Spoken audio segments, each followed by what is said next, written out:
Ladies and gentlemen, welcome back to the channel, and today is the day the Black Ops Cold War beta is finally going to be upon us in just a few short hours, and I cannot wait to play. Last night, Treyarch decided to release patch notes to explain what changed between the alpha and the beta, and I quickly scrolled through them, but man, there are so many changes between alpha and beta that I thought to myself, why not do a video scrolling through all the patch notes and going over them with you guys, and then talking about what I like and what I dislike, and then of course, getting your feedback down in the comments.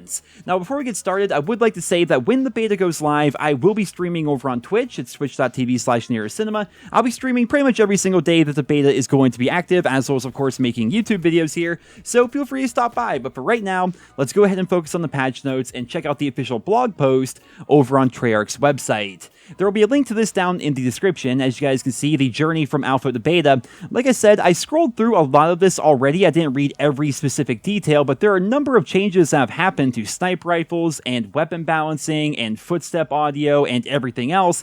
So let's go ahead and cover the important stuff first. Starting things off here with weapons and gunsmith. The gunsmith now has a more detailed breakdown of statistics for each attachment, explaining in detail how each attachment influences its weapon stats. That's one of the biggest praises I gave the game during the alpha. The gunsmith system in Black Ops Cold War is so much better than Modern Warfare for the sole reason that it actually tells us what happens, right down to the percentage, and it's additive as compared to multiplicative, so we have a very clear idea of what each attachment is going to do to our weapon, and I think that's a really good thing. And apparently they changed up the UI a little bit, which is definitely pretty good.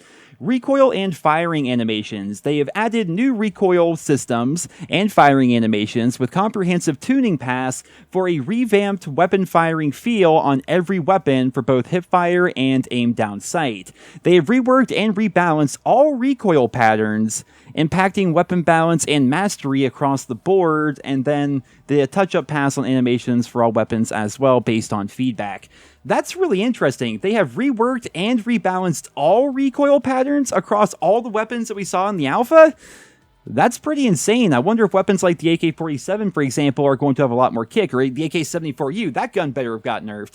That's going to be interesting to see how that plays out. I mean, I felt like recoil wasn't quite where a lot of us wanted it to be. I feel like a lot of us, when we think of Treyarch games, we think of high recoil. We didn't quite have that in the alpha, so maybe there's going to be more recoil or less recoil, or maybe it's going to change on a gun-by-gun basis. I suppose we'll have to wait and see.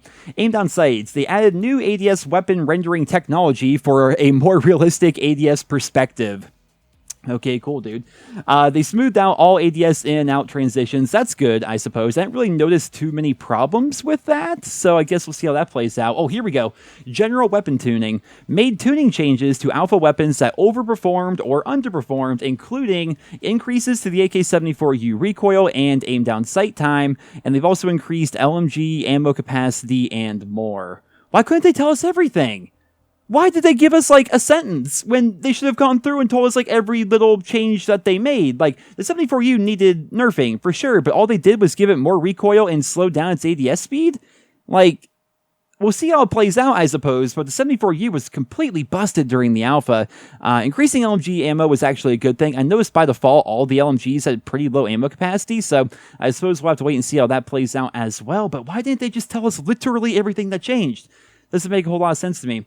Attachment tuning. Full attachment balance pass to ensure all attachments stay relevant and balanced. So they rebalance a bunch of the attachments without actually giving us full details. I wish they would go in depth with this, right? That's what we want. But then again, going from alpha to beta, it's not like we had proper weapon stats to begin with anyway, so maybe it doesn't make sense for them to go into full detail. But when they say that they went through and they rebalanced attachments, like specifically what attachments were the ones that reduce recoil, the ones that increase range, the ones that increase vehicle damage? Like, what did they do? I'm wondering. Sniper rifles. Here we go. This is definitely going to be good. So they have added aim assist on snipers for controller users for cross-platform balancing. So what they did in the alpha is they made it so just by default we had aim assist. It was very clear that we had aim assist because have you seen me snipe in the beta, not the beta, the alpha?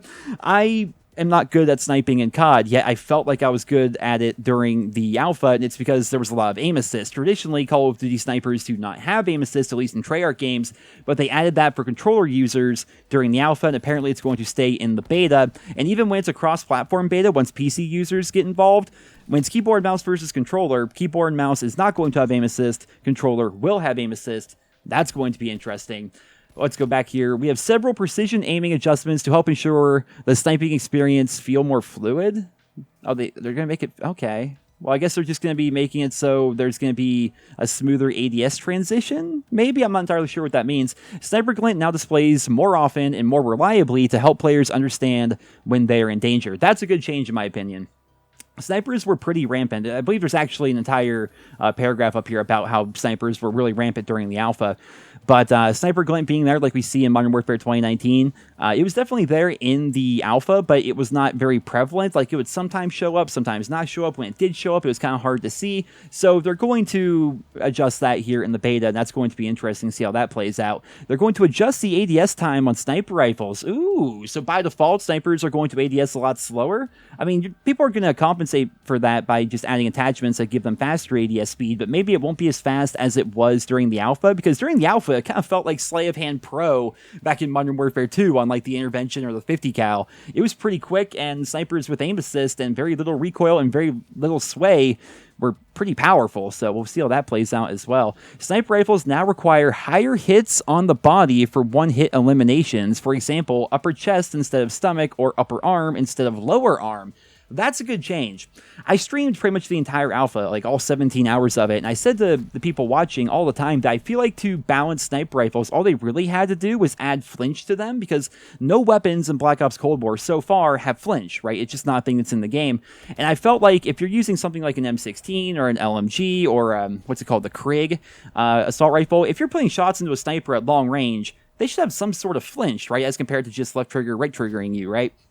Well, apparently they did not do that, but instead they're making it so they can't get those like lucky shots to your stomach or your forearm and get a one-hit kill. Maybe this is for all sniper rifles across the board, but they're going to have to get shots to the upper chest or the head for a one-hit kill, and I think it's actually a pretty good change. We'll have to wait and see how the beta actually plays out as to whether or not that's going to be an amazing change or whether or not the snipers may need to be nerfed even more. But at least they're trying here. I definitely like that. Frag grenades. Reduce the fuse time on the frag grenade for the beta.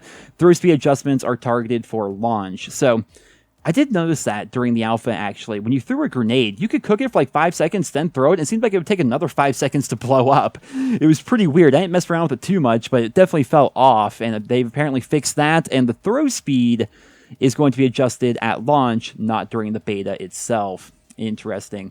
So here in visuals, we can probably skip over some of this stuff. They've improved graphical fidelity and performance across the board. That's a good thing.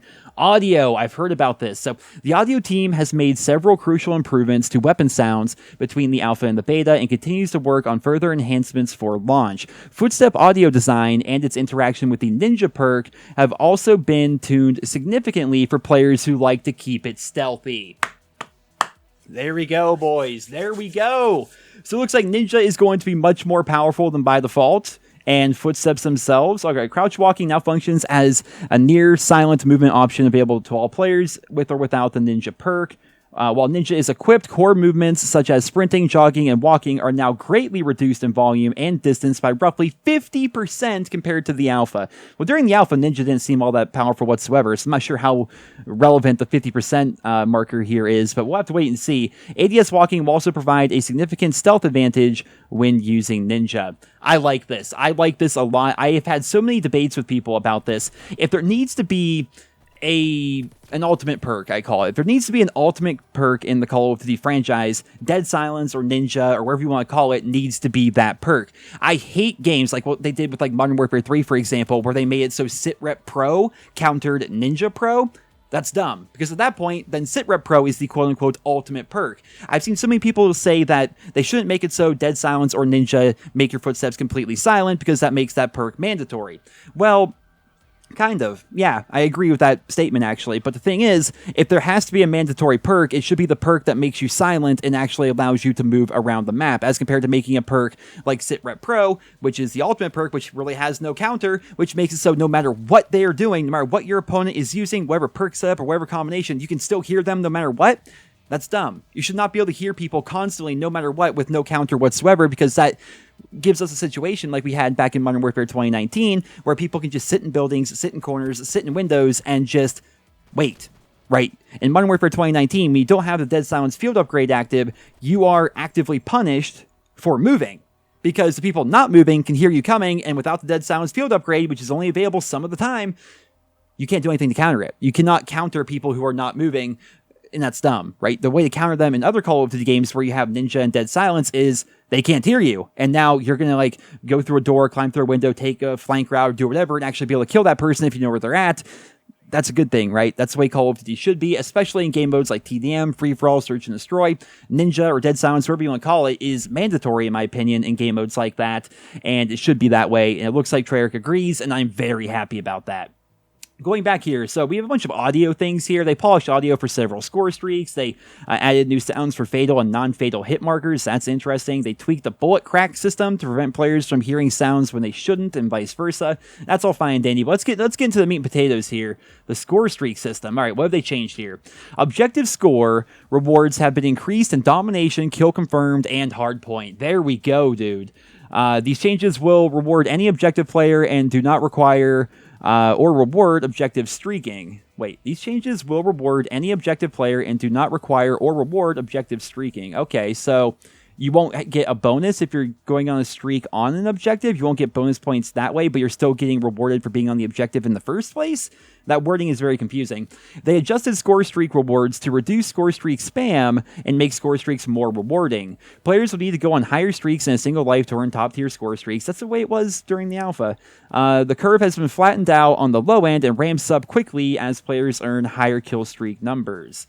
So I think what they mean by this is they may be adjusting the score multiplier. We saw the score multiplier back in the alpha, like you would get 50 bonus points for your second kill, 100 points bonus for your third kill, so on and so forth. Maybe, I think it was like between 5 and 9 kills, you got 450 bonus score on your kill streak. Maybe they adjust that to 500 or something, maybe 600. They probably adjusted the multiplier numbers, I think is what they're saying here. They've reduced score streak cooldowns to offset these changes and allow players to cycle through the score streaks more often. There we go. That's another thing I mentioned in my review. The score streak cooldown system felt really bad. Like if you were popping off one game of domination, like I had a couple of matches during the alpha where I did this, where I was popping off in the first half and I got my chopper gunner pretty quickly, that 90-second cooldown that I had to wait before I could even start earning score towards my 6,000 score chopper gunner really felt bad because I was going off, I was getting kills, capturing flags, doing my best, and during that minute and a half, which is like 1/10 or more of the entire game of domination, I was completely unable to earn score towards my second chopper gunner. That was lame. That was dumb. Score streak cooldowns, I said in my review, needed to be adjusted on a score streak by score streak basis, and it looks like they've done that to allow players to cycle through score streaks more often. That is definitely pretty awesome.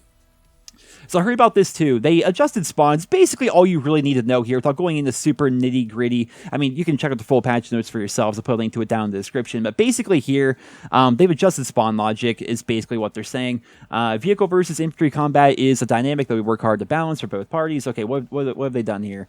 They've reworked the bullet damage mitigation model for tanks to provide a more consistent experience across weapon classes.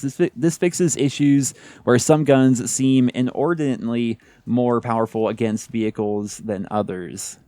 Okay, well, I assume light machine guns and like sniper rifles, like higher caliber weapons, should be more powerful against vehicles. I wish they would go into more detail here, but I'm sure they're going to come launch.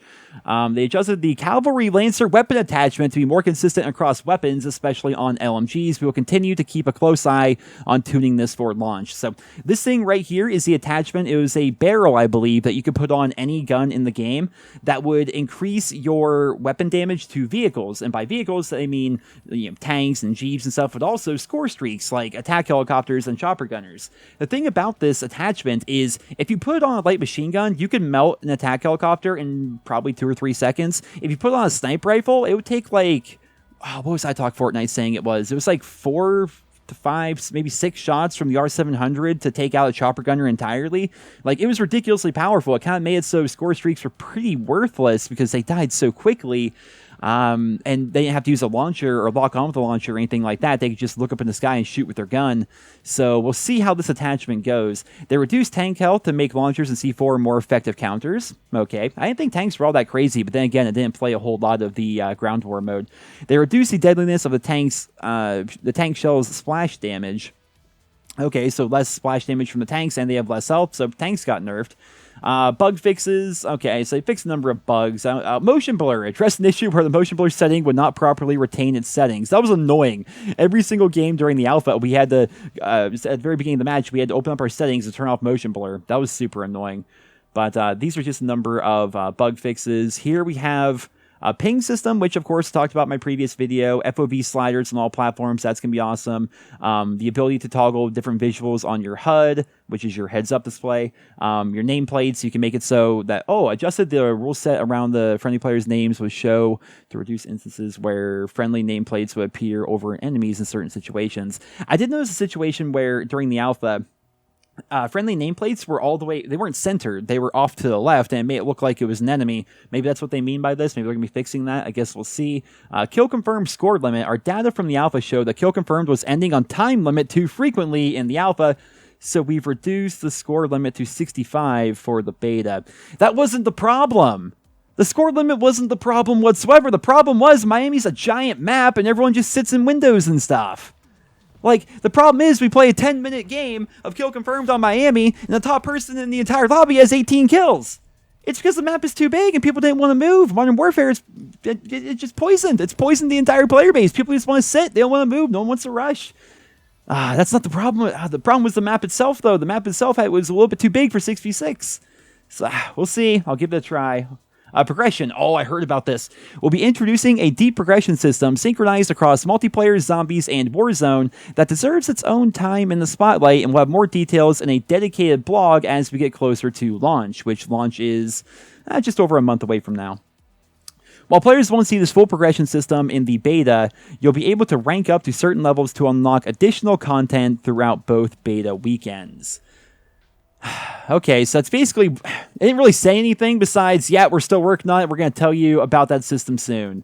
That's like the biggest thing for me. One of the biggest things, I should say, for the game is the progression system. I talk about it in almost every video in regards to Black Ops Cold War. What is this new unified progression system going to be like? I'm hoping it's just going to be a prestige system that maybe takes a little bit longer to prestige because you're constantly getting experience, whether it's multiplayer, Warzone, or zombies, and then each prestige gives a bunch of rewards. I don't know, man. I just really hope it's good. That's going to be like a make or break, I think, for a lot of people, because while gameplay can be fun, if there isn't something that's going to be keeping you there long term, then you're not going to enjoy the game as much, right? You're going to play the game during the initial month, maybe the initial 2 months, but if there's not a good progression system to keep you grinding and playing outside of like a battle pass, then people are going to get turned off by that for sure. So I guess we'll have to wait and see how that's going to play out. There is one more thing I wanted to show you guys. Let's scroll all the way back up here to the top. Yeah, this aspect of sniper rifles here. Again, I glanced through all this before making this video, and there's a couple things I wanted to make a point of, and this was definitely one of them. Sniper rifles are a key component of Black Ops combat, and in some ways, more relevant than ever in Black Ops Cold War.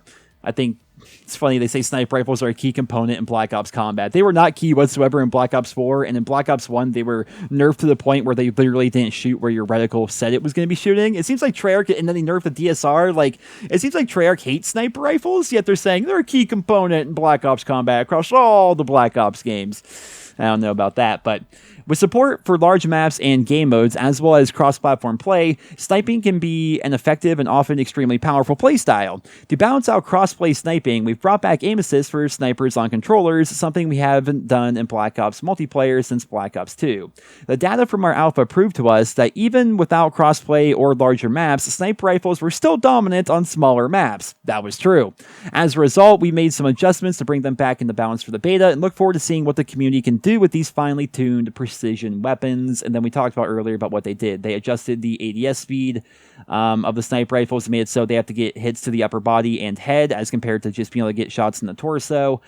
They've adjusted precision aiming adjustments. I don't know what that means. And then, of course, the aim assist thing is going to be available for controller users, not for keyboard and mouse users.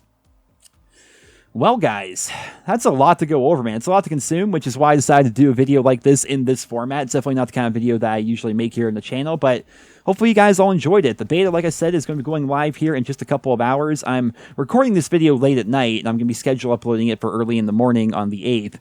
And so, yeah, if you see this video, I hope you guys all enjoyed it, obviously, but keep in mind, as soon as the beta goes live, I will be streaming the beta over on Twitch. Hope to catch you guys there. And yeah, it should be a pretty good time. I can't wait to see how all this is going to come together and what the gameplay experience is actually going to be like. I'm especially excited to try out the new war mode, but as always, we're going to have to wait and see how things are going to play out. I mean, on paper, the game sounds pretty freaking awesome. A lot of these changes sound really good, but how's it going to play out? I thought the alpha played pretty well, all things considered, and this seems like an improvement of the alpha, so we'll have to wait and see. Of course, I'll be doing a full review of the beta itself after I properly put enough time into it. I'm hoping to stream anywhere from 6 to 10 hours of it today, and then maybe do my review on Friday. We'll have to wait and see how that plays out as well. Yeah, I'm going to be playing the game a bunch. I don't want to just like half-ass a review and say, yep, I played for 30 minutes. It's okay. I'll give it 6 out of 10. I'm not going to do that, right? When I did my review for the alpha, I played for 17 hours, and I streamed every second of it, right? So I'm going to try and do the same thing here for the beta version of Black Ops Cold War. But ladies and gentlemen, I'm rambling at this point. I hope you guys all enjoyed the video. If you did, consider leaving a like. Let me know down in the comments what you guys think of these changes, and I hope you guys all have a wonderful day.